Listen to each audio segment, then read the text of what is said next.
السلام علیکم ورحمۃ اللہ وبرکاتہ۔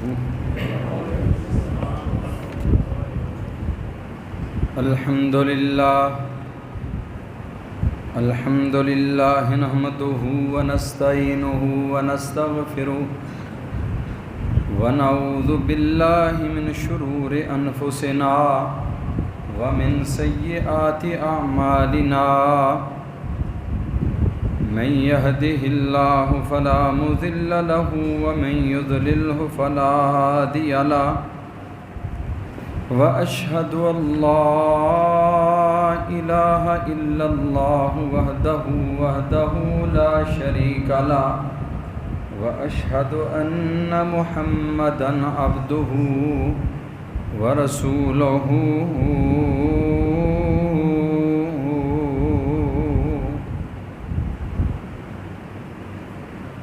اللهم صل على محمد وعلى آل محمد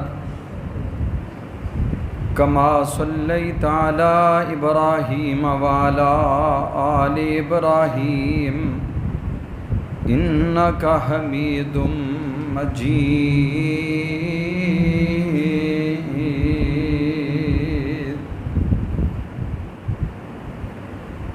اللهم بارك على محمد وعلى آل محمد كما باركت على إبراهيم وعلى آل إبراهيم إنك حميد مجيد۔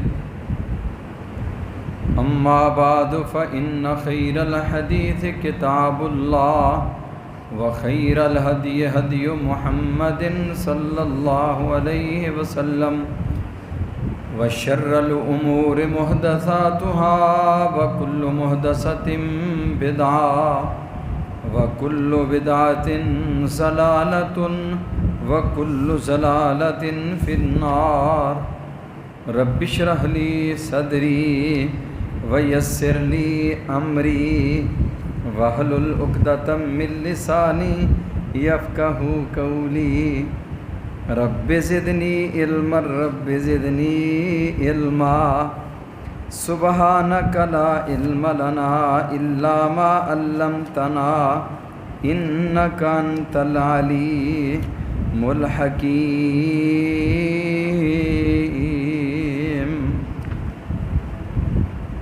أما بعد فأعوذ بالله السميع العليم من الشيطان الرجيم، من همزه ونفخه ونفسه، بسم الله الرحمن الرحيم۔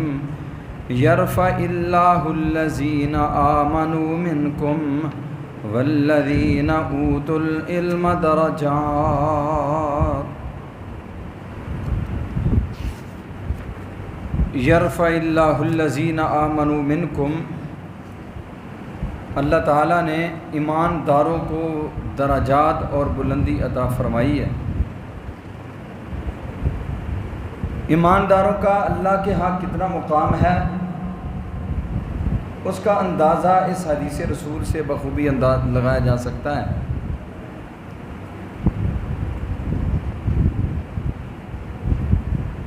کہ لا تقوم الساعہ حتی لا یقال فی الارض اللہ اللہ، جب تک ایک بھی اللہ کا نام لینے والا عقیدہ توحید والا موجود ہے، اس وقت تک قیامت قائم نہیں ہوگی۔ فرمایا ایمانداروں کو بلندی عطا فرمائی ہے۔ والذین اوتوا العلم درجات، اور جو علم والے ہیں ان کو ایمانداروں پر اور زیادہ بلندی اور فوقیت ہے، ان کے درجات زیادہ ہیں۔ واللہ بما تعملون خبیر، اور جو تم عمل کرتے ہو اللہ ان سے بخوبی آگاہ ہے۔ اللہ تعالیٰ کی مختصر حمد و ثنا کے بعد ان گنت لا تعداد درود و سلام ہوں امام الکل ختم الرسول ہادی السبل جناب محمد الرسول اللہ صلی اللہ علیہ وآلہ وسلم کی عظیم ہستی پہ، جس ہستی مقدس و مطہر کی محنتوں، کوششوں اور کاوشوں سے اللہ خالق و مالک کائنات نے مجھے اور آپ کو عقیدہ توحید جیسی عظیم نعمت سے مالا مال فرمایا ہے۔ رحمتیں ہوں، بخششیں ہوں صحابہ کرام رضوان اللہ علیہم اجمعین کے مدفنوں پر، جن اللہ کے بندوں نے محمد الرسول اللہ صلی اللہ علیہ وآلہ وسلم کی زبان نبوت سے نکلنے والا ایک ایک کلمہ بڑی دیانت داری اور امانت داری کے ساتھ ہم تک پہنچا دیا۔ عزیز بھائیوں، بزرگوں اور دوستوں، آج جس عنوان کی طرف آپ کی توجہ مبذول کروانا چاہتا ہوں وہ عنوان ہے حفاظت حدیث میں محدثین کا کردار۔ رسول کریم صلی اللہ علیہ وسلم کے فرمان کی حفاظت کے لیے محدثین نے کیا کردار ادا کیا؟ اس عنوان کو بیان کرنے کا بنیادی مقصد یہ ہے، میں یہ چاہتا ہوں کہ ایک تو ہمارے دلوں میں محدثین کی محبت پیدا ہو جائے۔ محدثین میں صحابہ کرام بھی شامل ہیں، تابعین بھی شامل ہیں، تبع تابعین بھی شامل ہیں، ائمہ بھی شامل ہیں، اصحاب الکتب ستہ یہ لوگ بھی شامل ہیں جنہوں نے حدیث رسول کو مدون شکل میں پیش کیا۔ اللہ ان تمام محدثین کی قبروں پہ کروڑوں رحمت نازل فرما۔ ایک تو ہمارے دلوں میں محدثین کی محبت پیدا ہو جائے، دوسرا ہمیں آگاہی ہو کہ صحابہ کرام کون لوگ ہیں، ان کا مقام و مرتبہ کیا ہے، اور کیا وہ حق رکھتے ہیں کہ آج اگر ان کی گستاخی کی جائے تو ہمارے اوپر یہ ایک حق ہے کہ ہم ان کی عزت و ناموس کا دفاع کرنے کے لیے میدان عمل میں اتریں۔ ایک بل تحفظ ناموس صحابہ کرام و عظمت اہل بیت اسمبلی میں پیش کیا گیا، اسمبلی سے پاس ہوا، پھر سینٹ میں گیا، سینٹ سے پاس ہوا، پھر صدر صاحب کے اس بل کے اوپر دستخط ہونے تھے۔ وہ کل سے خبریں گردش کر رہی ہیں کہ صدر محترم نے اسے مسترد کر دیا۔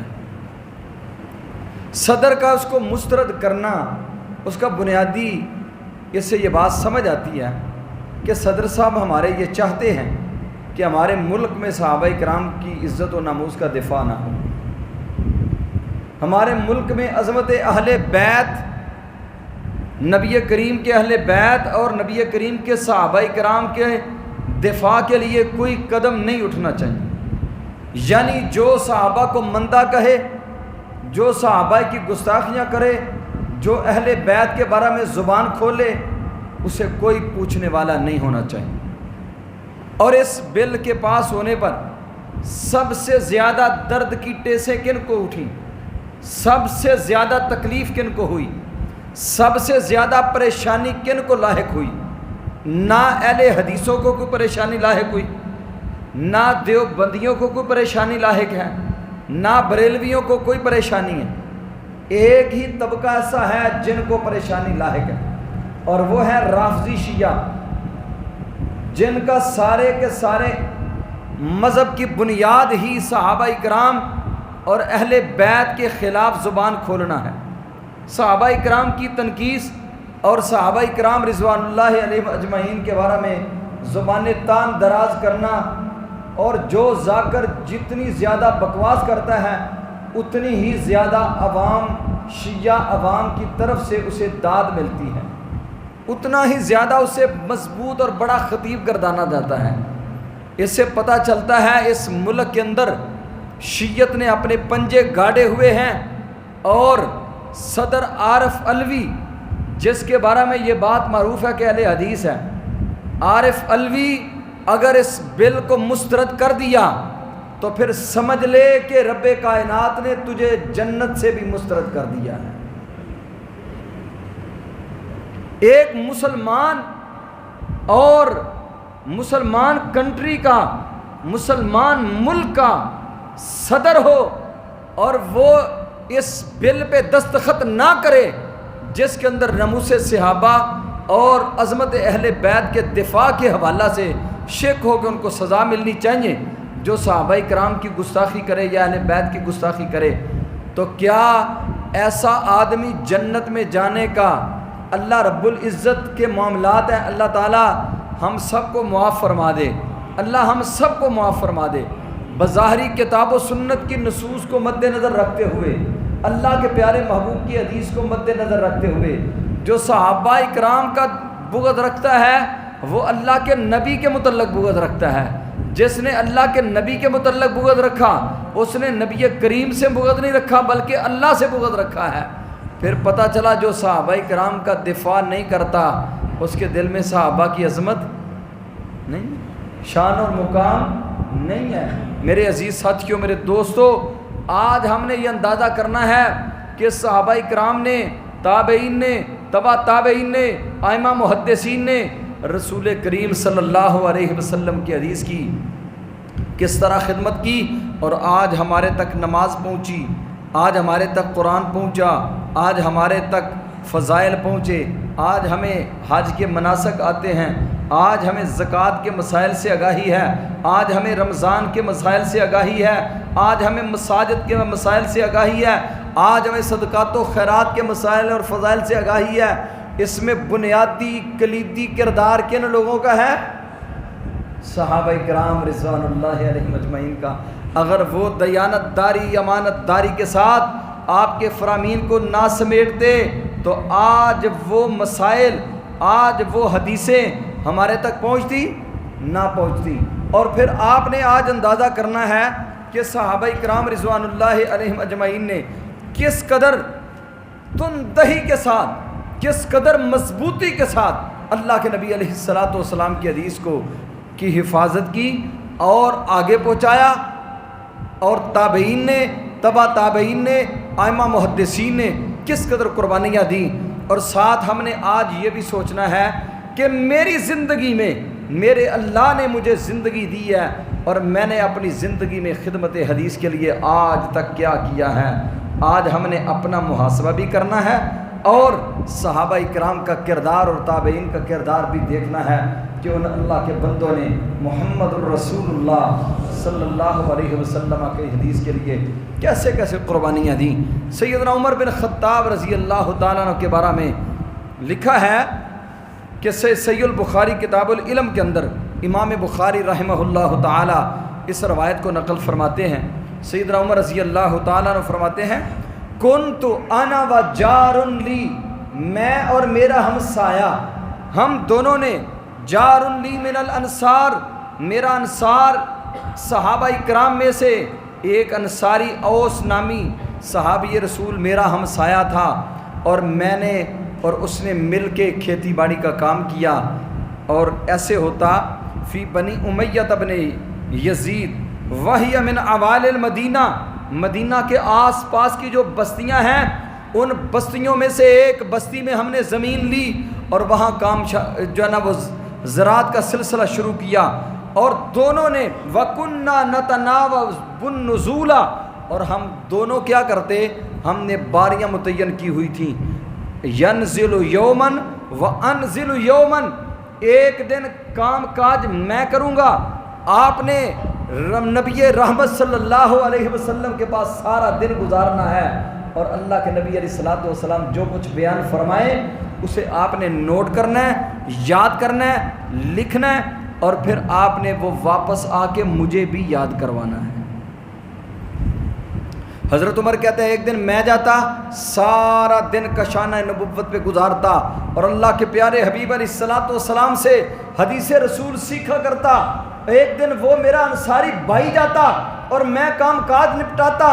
اسی طرح ہم نے باریاں لگائی ہوئی تھی، ینزل یومن وانزل یومن، ایک دن وہ جاتا، سیدنا عمر رضی اللہ تعالیٰ عنہ فرماتے ہیں ایک دن میں جاتا، اسی طرح روزانہ فاذا نزلت جئتہ بخبر ذلک اليوم من الوحی وغیرہ، جتنا آسمانوں سے قرآن نازل ہوتا وہ بھی اس دن کا قرآن سارا یاد کر کے آ جاتا۔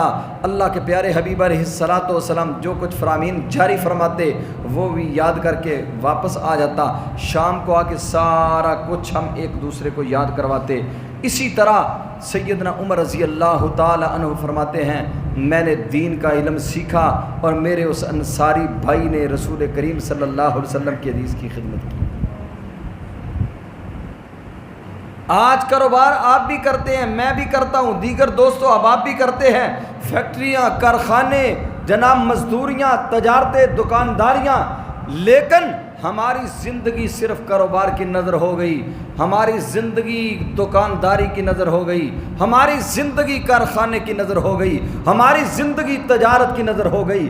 قربان جاؤں رسول اللہ کے صحابہ پر جنہوں نے زندگی کا ایک دن قرآن و سنت کے لیے متعین کیا، دوسرا دن تجارت و کاروبار کے لیے متعین کیا، ایک دن قرآن کے لیے صرف کر دیا، ایک دن دنیا کے کاروبار کے لیے صرف کر دیا۔ اگر 30 برس زندگی ہے، 40 برس زندگی ہے، 50 برس زندگی ہے تو اپنے خالق و مالک کے حضور کہہ سکیں گے، اللہ کہیں گے میرے بندے بتلاؤ عمر کہاں گزار کے آئے ہو؟ اللہ 40 برس میں سے 20 برس تیرے رسول کی حدیث کی خدمت کے لیے گزار کے آیا۔ ہم کیا کہیں گے؟ ایک نوجوان پہلے سکول پڑھتا ہے، پہلے بچہ سکول میں جاتا ہے، سکول سے پھر یہ کالج میں گیا، کالج سے پھر یونیورسٹی گیا، یونیورسٹی میں جا کے پھر جناب اس نے پی ایچ ڈی کیا، انجینئر بنا، ڈاکٹر بنا، جو کچھ بھی بنا، ساری زندگی لگا دی۔ یہ سارے پیشے ہیں، ڈاکٹر پیشہ ہے، انجینئر پیشہ ہے، علم نہیں ہے۔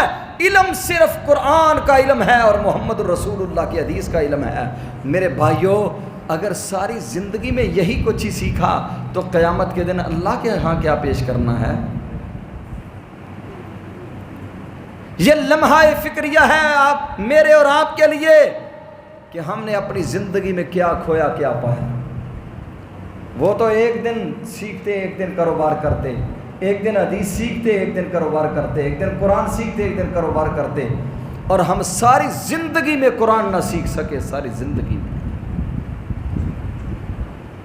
کتنے لوگ ہیں ہم میں سے جن کو قرآن کا ترجمہ آتا ہے؟ کتنے لوگ ہیں ہم میں سے جو حدیث رسول کی عبارت پڑھ سکتے ہیں، حدیث رسول جاننے والے ہیں؟ کیا ہمارے اللہ نے ہمیں دنیا میں صرف کاروبار کے لیے بھیجا ہے؟ اور پھر کیا اگر ہماری اولادیں ہیں تو صحابہ کی اولادیں نہ تھیں؟ ہمارے والدین ہیں ان کے والدین نہ تھے؟ ہمارے گھر کے اخراجات ہیں ان کے گھروں کے اخراجات نہ تھے؟ ہماری خواہشات ہیں ان کی خواہشات نہ تھیں؟ سب کچھ اسی زمین پہ وہ سکونت اختیار کیے ہوئے تھے، اسی زمین پہ آج ہم بھی سکونت اختیار کیے ہوئے ہیں۔ لیکن میرے بھائیوں ان کی خواہشات کے گھوڑے ان کے اوپر سوار نہیں تھے، وہ خواہشات کے گھوڑوں پہ خود سوار تھے۔ آج ہمارے اوپر ہماری خواہشات وہ ہمارے اوپر سوار ہو چکی ہیں، اور آج ہم نے اپنی زندگی صرف دنیا کے کام کاج کے لیے لگا دی، حدیث رسول کے لیے اور قرآن کے لیے ہمارے پاس ٹائم نہیں ہے۔ آج میں نے فجر کی نماز پڑھائی، فجر کی نماز پڑھا کے میں نے ایک صف ہے پیچھے ایک صف نمازیوں کی، اور ایک صف کے اندر صرف وہ لوگ کھڑے ہیں جن کی سفید داڑیاں ہیں، جن کی سفید داڑیاں ہیں، سفید داڑیوں والے پوری صف کے اندر کھڑے ہوئے ہیں۔ اللہ ان کے ماں باپ کے اوپر کروڑوں رحمت نازل فرمائے، جنہوں نے بچپن میں ان کی تربیت کی اور آج سفید ریش ہیں، اللہ کے دین کے ساتھ چمٹے ہوئے ہیں۔ لیکن میرے عزیزوں آج میں پوچھنا چاہتا ہوں، اگر میں نے صبح درس میں یہ بات ان اپنے بزرگوں سے کہی، میں نے کہا مجھے بتلاؤ یہ بوڑھے جب اس دنیا سے چلے جائیں گے اس مسجد کا کیا حال ہوگا جس میں آج صرف بوڑھے ہی کھڑے ہیں، کوئی بلیک بالوں والا نظر نہیں آتا، کوئی جوان نظر نہیں آتا، اس وقت اس مسجد کا کیا حال ہوگا؟ کہاں چلے گئے میرے اور آپ کے معاشرے کے جوان؟ کہاں چلے گئے؟ ساری ساری رات فیس بک نہیں سونے دیتا، نیٹ نہیں سونے دیتا، ساری ساری رات آوارگی، گندگی اور بدقسمتی سے جن اداروں کے اندر یہ تعلیم حاصل کر رہے ہیں، ان اداروں کے جو سکینڈل آپ کے سامنے آ رہے ہیں، یہ بہاولپور یونیورسٹی کا معاملات آپ کے سامنے، پنجاب یونیورسٹی کے معاملات سوشل میڈیا کے اوپر کتنے وائرل ہیں. ہماری بیٹیاں، ہمارے بیٹے، کیا ان کو زندگی میں پڑھایا جا رہا ہے؟ تعلیم کے نام کے اوپر ان کی زندگیوں کو برباد کیا جا رہا ہے. تعلیم کے نام پر ہماری بیٹیوں کی غیرت کے جنازے نکالے جا رہے ہیں. تعلیم کے نام پر اس مسلمان معاشرے سے دین اسلام کا جو ایک جذبہ تھا، جو ولولہ تھا، اسے ذبح کیا جا رہا ہے صرف تعلیم کے نام پر. اور میرے بھائیوں، میرے عزیزوں، میرے نوجوان دوستوں، ساتھیوں، بیٹوں، اللہ کا واسطہ دے کے کہتا ہوں، ذرا اندازہ تو کرو، ایک دن قرآن کے لیے، حدیث کے لیے متعین کیا ہوا ہے، ایک دن کاروبار کے لیے لگایا ہوا ہے. ضرورتیں ان کی بھی تھیں، کاروبار وہ بھی کرتے تھے، ضرورتیں ان کی بھی تھیں، اولادیں ان کی بھی تھیں، ساری خواہشات ان کی بھی تھی، بچے ان کے بھی تھے، سب کچھ تھا، لیکن وہ رب کے ساتھ مخلص تھے، وہ رب کے دین سے مخلص تھے، محمد الرسول اللہ کے ساتھ مخلص تھے. اللہ اکبر. فرماتے ہیں جئتہ بخبر ذالک اليوم من الوحی وغیرہ واذا نزل فعل مثل ذالک. جب وہ آتا پھر وہ اللہ کے نبی سے سیکھتا، سیکھنے کے بعد واپس پلٹتا اور آ کے مجھے سکھاتا. اسی طرح سیدنا عمر رضی اللہ تعالیٰ عنہ فرماتے ہیں ہم نے دین کا علم سیکھا. اور پھر یاد رکھے یہ وہ عمر ہیں جنہوں نے 12 سال لگائے صرف سورۃ البقرہ پر. کتنے سال؟ جو عرب کے بڑے بڑے فصحاء اور عرب کے بڑے بڑے بلغاء میں سے تعلق رکھنے والے ہیں.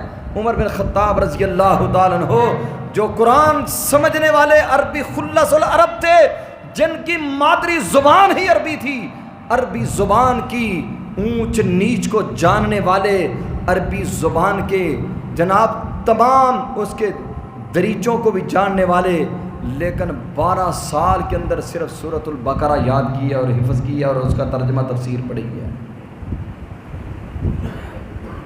ہم نے کیا کیا آج تک؟ کیا کیا آج تک ہم نے اپنی زندگی میں؟ 50 سال زندگی گزر گئی، 60 سال زندگی گزر گئی، اور 60 سال میں کتنے دن ہیں، کتنے مہینے ہیں؟ کیلکولیشن کریں، دیکھیں، سوچیں، سمجھیں، فکر کریں. آج تک میں نے قرآن کے لیے کتنا ٹائم دیا ہے اور حدیث رسول کے لیے کتنا ٹائم دیا ہے؟ یہ ہیں وہ صحابہ کرام جن کے تذکرے اللہ کا قرآن بن بن کے اترا ہے، اور یہ وہ لوگ ہیں جن کے وفا کے تذکرے رب کے قرآن نے کیے ہیں اور محمد الرسول اللہ کی حدیث نے کیے ہیں.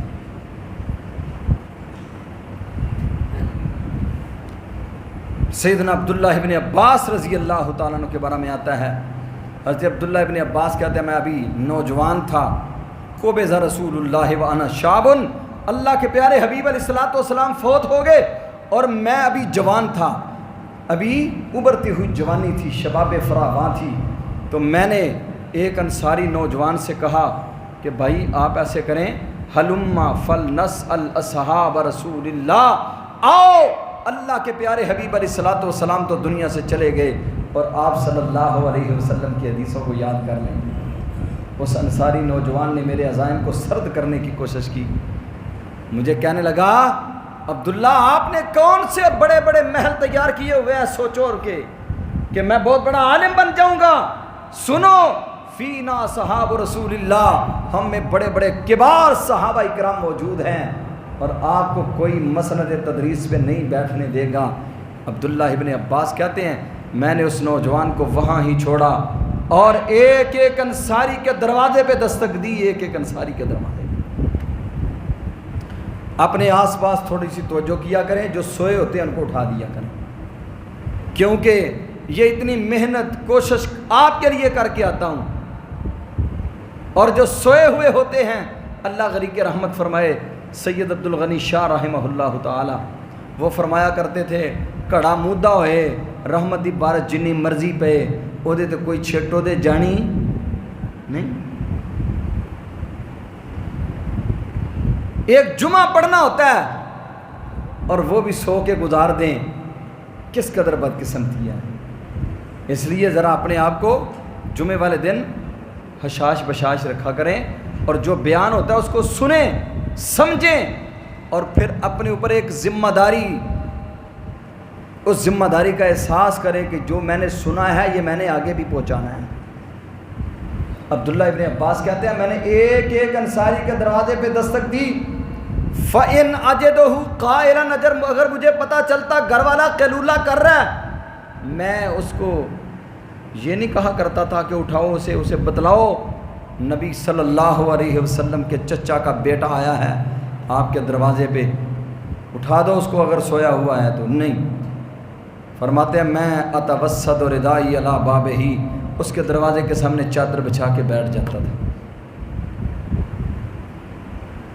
اس کے دروازے کے سامنے چادر بچھا کے بیٹھ جاتا، تصفر الریح علی وجہی التراب، ہوائیں آتی مٹی اٹھا اٹھا کے عبداللہ ابن عباس کے چہرے پہ ڈالتی، سر پہ ڈالتی، کپڑوں پہ ڈالتی۔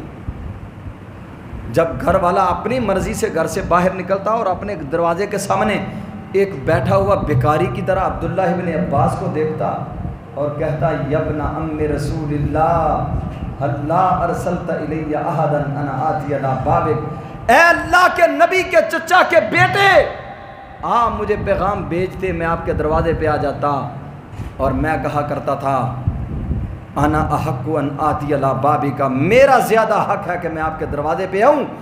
بلغنی حدیث انک تحدثہ عن رسول اللہ، مجھے پتا چلا ہے آپ کے پاس کائنات کے امام کی ایک حدیث ہے، اللہ کے لیے مجھے حدیث رسول بیان کر دیں، مجھے ڈر ہے ان تموتا او انا اموت وانا لم اسمع حدیث رسول اللہ، آپ کو موت آ جائے یا مجھے موت آ جائے اور میں اللہ کے پیارے حبیب علیہ الصلوۃ والسلام کا یہ فرمان نہ سن سکوں، سب سے پہلے مجھے اللہ کے نبی کی یہ حدیث بیان فرما دے۔ اس طریقے سے ان لوگوں نے حدیث رسول کی خدمت کی ہے۔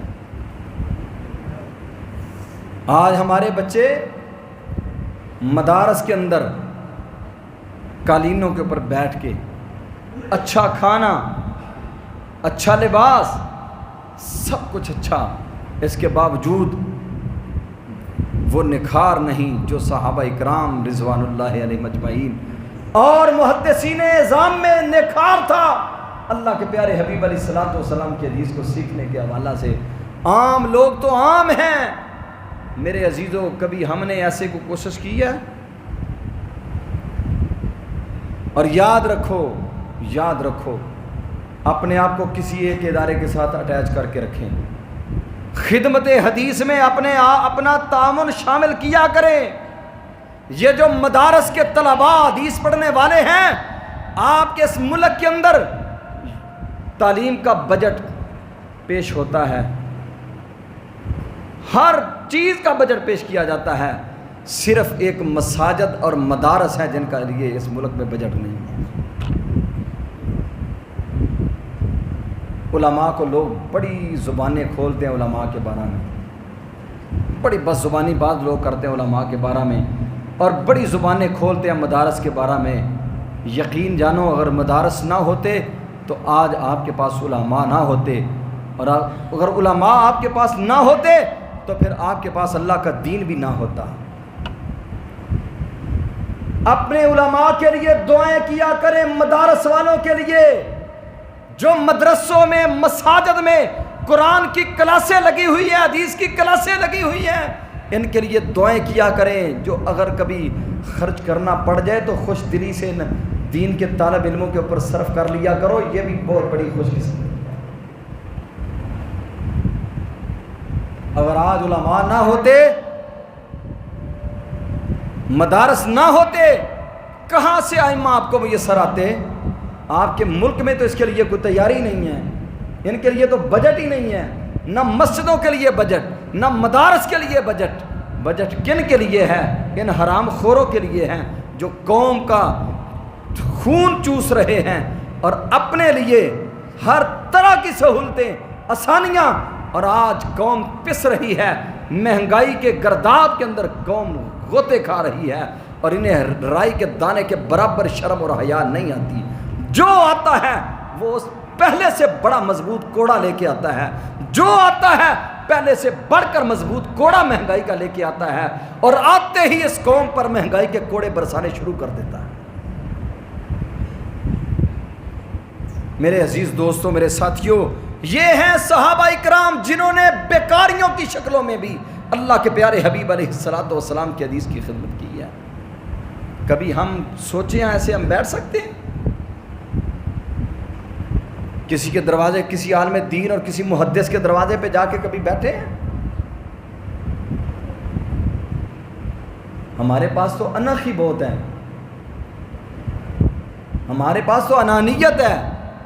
ہم سمجھتے ہیں کہ ہمیں کیا ضرورت ہے حدیث کی، کیا ضرورت ہے ہمیں قرآن کی۔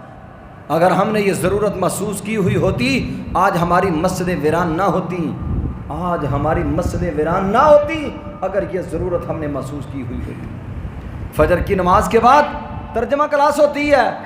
یہ پچھلے خطبے میں مجھے بتلایا جا رہا تھا، پچھلے جمعے بتلایا جا رہا تھا، ساتھی کم ہو گئے ہیں، ساتھی کم ہو گئے ہیں۔ کیوں؟ کیا پڑھایا جا رہا ہے ان کو؟ قرآن پڑھایا جا رہا ہے، فری پڑھایا جا رہا ہے، کوئی فیس نہیں۔ حضرت صاحب تشریف فرما ہوتے ہیں فجر کے بعد ترجمہ کلاس لینے کے لیے، لیکن بدقسمتی کہ ہمارے پاس اتنا ٹائم ہی نہیں ہم سیکھنے کے لیے تیار ہو جائیں۔ آئیے دیکھیے ان لوگوں کو، دروازے کے سامنے بیٹھ جاتے، ہوائیں آتی، مٹی اٹھا اٹھا کے سر پہ پھینکتی، چہرے پہ پھینکتی، کپڑوں پہ پھینکتی، لیکن بیٹھے ہوئے ہیں کون ہے؟ ساری کائنات کے تاجدار محمد الرسول اللہ صلی اللہ علیہ وآلہ وسلم کے چچا کا بیٹا ہے، اور رسول اللہ کی حدیث کے لیے لوگوں کے دروازوں پہ بیٹھا ہوا ہے۔ میرے عزیزوں، میرے دوستوں، یہ وہ لوگ ہیں جنہوں نے حدیث رسول کی خدمت کی ہے۔ اور جرح تعدیل کے بہت بڑے امام گزرے ہیں، امام ابی حاتم رازی، محمد بن ادریس الرازی رحمہ اللہ تعالی، 195 ہجری میں پیدا ہوئے اور 277 ہجری میں فوت ہوئے۔ فرماتے ہیں جب میں دین خرجتو فی طلب الحدیث اول مرہ، پہلی مرتبہ جب میں طلب حدیث کے لیے نکلا، رسول اللہ کی حدیث کا علم لینے کے لیے نکلا، پہلی مرتبہ، اقمت 7 سنین، 7 سال کے بعد واپس اپنے گھر پلٹا تھا، 7 سال کے بعد۔ کیا جواب دیں گے ہم اپنے اللہ کے حضور؟ ساری زندگی دنیا کے کاروبار میں گزار دی۔ اللہ کی قسم، یہ لوگ ہیں جو قیامت کے دن رب کہے گا میرے بندے بتلا، لن تزول قدم عبد یوم القیامہ حتی یسأل عن 4، قیامت کے دن 4 سوال رب نے کرنے ہیں میرے سے، آپ سے رب نے 4 سوال کرنے ہیں۔ اور محبوب کائنات علیہ الصلوۃ والسلام نے فرمایا اس وقت انسان اپنے قدم کو اٹھانا تو دور کی بات ہے، حرکت میں بھی نہیں لا سکے گا جب تک 4 سوالوں کے اللہ کے حضور جواب نہیں پیش کر سکے گا۔ ان میں سے سب سے پہلا سوال ہوگا ان عمرہ فیما افناہ، بتلاؤ میں نے عمر دی کہاں فنا کر کے آئے ہو، میں نے جوانی دی کہاں بسیطہ کر کے آئے ہو، بتلاؤ کہاں عمر لگا کے آئے ہو۔ یہ لوگ کہیں گے اللہ میں 7 سال مسلسل حدیث رسول پڑھتا رہا۔ کہتا ہے جب دوسری مرتبہ نکلا پھر 4 سال کے بعد اپنے گھر واپس پلٹا۔ کتنے سال ہو گئے؟ 11 سال حدیث رسول کے لیے وقف کیے، 11 سال اللہ کے نبی کی حدیث کے لیے لگائے۔ اور پھر فرماتے ہیں ان کے بیٹے ابن ابی حاتم کہتے ہیں، میرے والد گرامی کہتے ہیں احسیت ما مشیت علی قدمی زیادتاً علی 1000 فرسخ، جو میں اپنے قدموں پہ چل کے جو میں نے حدیث رسول کے لیے سفر کیا ہے، اس سفر کا وہ کتنا سفر ہے؟ 5000 کلومیٹر سفر کیا ہے۔ اللہ اکبر۔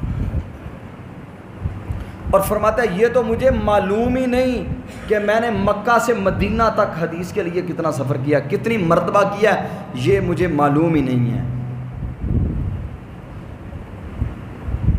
ہم نے کتنا سفر کیا آج تک حدیث رسول کے لیے؟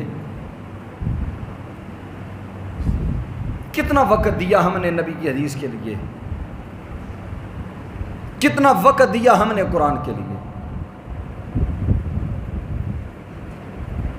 ہم صرف دنیا میں دنیا کمانے کے لیے آئے ہیں؟ ہماری ذمہ داری صرف کوٹھیاں بنانا، بنگلے بنانا، بڑی بڑی دکانیں بنانا، شاپنگ مال بنانا، شاپنگ سینٹر بنانا؟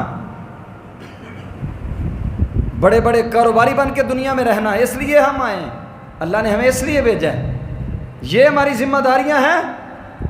میرے عزیزوں، میرے دوستوں، توجہ فرمائیں، اللہ کا واسطہ دے کے کہتا ہوں، آج کے اس خطبہ میں اگر ہم نے اپنا محاسبہ کر لیا اور کچھ نہ کچھ اب اللہ کے نبی کی حدیث کے لیے، قرآن کے لیے ٹائم نکال لیا، قیامت کے دن یہ ٹائم اتنا قیمتی آپ کو سمجھ آئے گا، اتنا قیمتی کہ اس وقت انسان کف افسوس ملے گا، کاش میں اپنی زندگی کا ایک ایک لمحہ اللہ کے دین کے لیے صرف کر دیتا،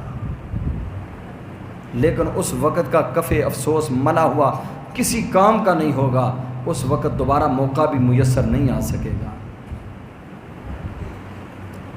اور امام ابن ابی حاتم کہتا ہے، میرے والد گرامی کہتے ہیں، میں نے جو سفر کیا کوفہ سے بغداد پیدل، کوفہ سے لے کر بغداد کا سفر کیا، مکہ سے مدینہ تک کے سفر کا تو شمار ہی نہیں کتنی مرتبہ کیا ہے، پھر مراکش سے لے کر مصر تک، مصر سے لے کر رملہ تک، رملہ سے لے کر بیت المقدس تک، بیت المقدس سے لے کر اسکلان تک، اسکلان سے لے کر بیسان تک، بیسان سے لے کر آذربائیجان تک، آذربائیجان سے لے کر خراسان تک، یہ سارا سفر میں نے پیدل کیا ہے اور نبی کی حدیث کے لیے کیا ہے۔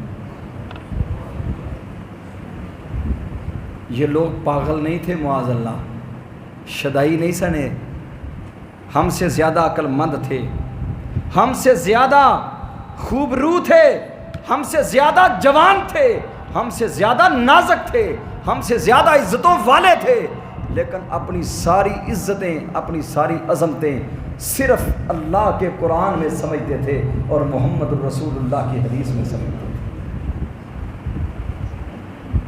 کب پیدا ہوئے؟ 195 ہجری میں پیدا ہوئے۔ کب فوت ہوئے؟ 277 ہجری میں فوت ہوئے۔ کتنے 100 سال بیت گئے، آج مسجدوں میں، منبر و محراب میں ان کے تذکرے ہو رہے ہیں، آج ان کے تذکرے ہیں، مسجدوں میں تذکرے ہیں، محراب میں تذکرے ہیں، جہاں رسول اللہ کا نام ہے وہاں ان کے بھی نام ہیں، جہاں اللہ کے نبی پہ اوپر درود پڑھا جاتا ہے وہاں ان کے لیے بھی رحمتوں کی دعائیں ہوتی ہیں۔ یہ رتبہ بلند ملا جسے مل گیا، ذالک فضل اللہ یؤتیہ من یشاء، اسے کہتے ہیں اللہ کا فضل، اسے کہتے ہیں اللہ کا فضل۔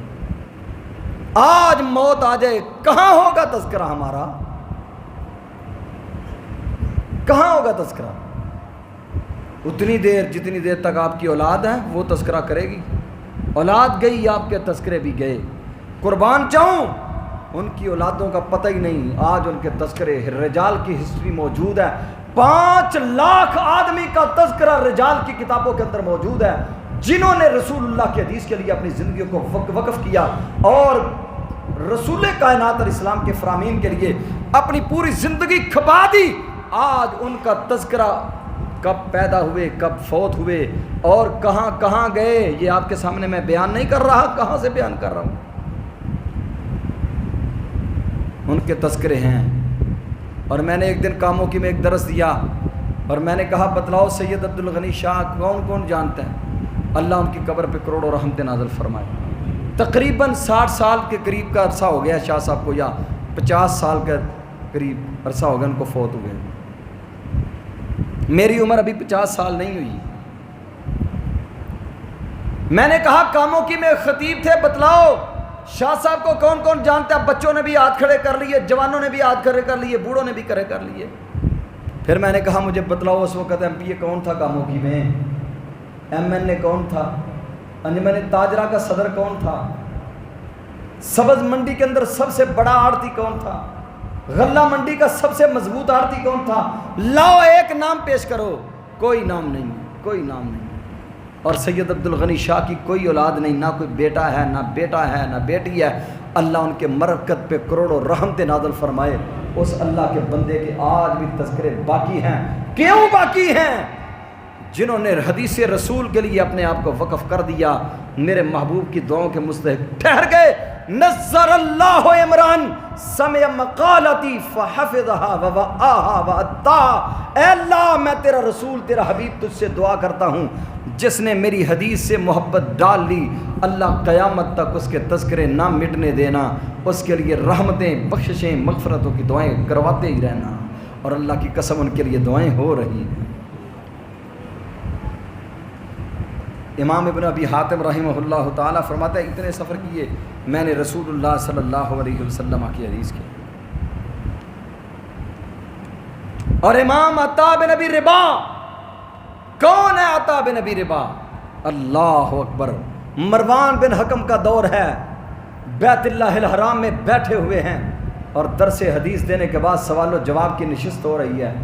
مروان بن حکم آیا، لوگوں کی قطاریں لگی ہوئی ہیں، سوال پوچھنے والوں کی، بتلانے والا سوال بتلا رہا ہے۔ مروان بن حکم آگے بڑھا، چونکہ حکمران تھا، آگے بڑھ کے اپنا سوال لوگوں سے ہٹ کر پوچھنے لگا۔ کہا اپنی باری کا انتظار کرو، جب تمہاری باری آئے گی پھر آ کے سوال کرنا، آپ سے پہلے جو لوگ کھڑے ہیں پہلے ان لوگوں کا حق ہے۔ وقت کے حکمران کو کہا جا رہا ہے، کون ہے؟ عطا بن ابی ربا ہے۔ کون؟ کیسا ہے؟ مورخین نے لکھا ہے کانا اسود، سیاہ رنگ تھا، آور، ایک آنکھ بھی بلکہ دونوں آنکھیں نہ تھی، نابینا تھے، اور افطس، چپٹی ناک تھی پھسی ہوئی، اور آرج، ایک ٹانگ سے لنگڑاتے بھی تھے۔ فی جسم ہی ستۃ عیوب، جسم میں 6 عیب ہیں۔ کتنے عیب؟ 6 عیب ہیں جسم کے اندر، اور وقت کا عظیم محدث ہے۔ کیسے علم سیکھا؟ کہاں سے سیکھا؟ کیسے سیکھا؟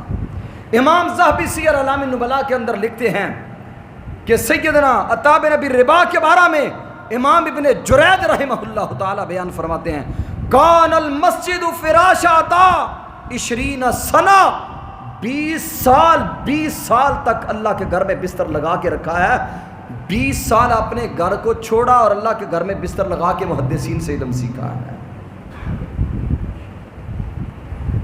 اور میں نے امام ابن مندہ رحمہ اللہ کے بارے میں پڑھا، امام ابن مندہ نے 45 سال علم حاصل کیا، 45 سال حدیث کا علم حاصل کیا ہے، حدیث رسول کا۔ ہم نے کیا کیا آج تک؟ کیا کھویا کیا پایا ہم نے آج تک؟ دین کے حوالہ سے آج ہم نے یہ کچھ کیا ہے کہ آج ہماری اولادیں بھی دین سے دور ہوتی جا رہی ہیں۔ بچہ نماز نہ پڑھے، مسجد میں نہ جائے، قرآن نہیں آتا، کوئی ہمیں افسوس نہیں، کوئی ہمیں دکھ نہیں، کوئی ہمیں غصہ نہیں، کوئی ہمیں گلہ نہیں۔ لیکن اگر وہی بچہ کام پہ نہیں جاتا، ہم گالیاں بھی نکالتے ہیں، مارتے بھی ہیں، پیٹتے بھی ہیں، گھر سے نکال دیتے ہیں، تجھے کھانا نہیں ملے گا، روٹی نہیں ملے گی، کی کما کے دینا ہے، دفع ہو جائے تو، نکل جائے تو۔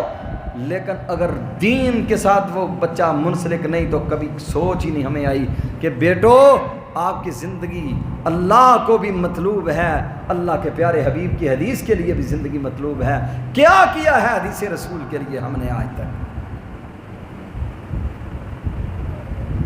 یہ لوگ ہیں جنہوں نے حدیث رسول کی خدمت کی ہے، دین اسلام کی اس قدر خدمت کی ہے، سب کو چھوڑ دیا۔ اور امام احمد بن حنبل رحمۃ اللہ علیہ خلق قرآن کے مسئلہ میں 18 مہینے جیل میں رہے، مارے کھائیں۔ 18 مہینوں کے بعد جب واپس آئے تو اپنے بیٹے سے کہنے لگے، بیٹا میری سواری تیار کرو، میں حدیث کے لیے نکلنا چاہتا ہوں۔ بیٹا کہنے لگا، ابو جی محدثین آپ کو ملنے کے لیے آ رہے ہیں اور آپ آگے سفر کے لیے نکل رہے ہیں، 18 مہینے جیل میں بھی تو نکال لیے ہیں۔ فرمانے لگے، بیٹا 18 مہینوں کا جواب احمد بن حنبل کے پاس موجود ہے، اب جتنا وقت گزر جانا ہے اس کا جواب میرے پاس نہیں ہوگا۔ یہ فکریں تھیں، ان لوگوں کو لاحق تھیں۔ آج ہمیں یہ فکر ہی نہیں ہے۔ ہم نے نہ قرآن کو ضرورت بنایا اپنی، نہ حدیث کو اپنی ضرورت بنایا۔ یہی وجہ ہے آپ کے اس ملک کے اندر آپ کے ملک کا صدر اس بل کے اوپر دستخط کرنے کے لیے تیار نہیں ہے جس بل میں عظمت صحابہ اور دفاع صحابہ موجود ہے۔ اس کا مطلب یہ ہوا کہ آپ کے حکمران نہیں چاہتے اس ملک کے اندر سکون آ جائے، اس ملک کے اندر اطمینان آ جائے، اس ملک میں فرقہ واریت دفن ہو جائے، اس ملک کے اندر جو فرقہ واریت کے بڑے بڑے بت کھڑے ہیں ان بتوں کو توڑ دیا جائے، پاش کر دیا جائے۔ اللہ کی قسم اگر اس بل کو پاس نہیں کیا جاتا تو میں علی وجہ البصیرہ یہ بات کہوں گا کہ ہمارے حکمران نہیں چاہتے اس ملک میں امن آ جائے، اس ملک میں سکون آ جائے۔ اگر صحابہ کرام کا دفاع ہو، صحابہ کرام کے بارے میں گندگی اگلنے والے گندے کیڑے اگر ان لوگوں کا محاسبہ کر لیا جائے تو ملک سے فرقہ واریت ختم ہو سکتی ہے اور ملک میں سکون اور امن آ سکتا ہے۔ اللہ سے دعا ہے اللہ مجھے اور آپ کو عمل کی توفیق عطا فرمائے۔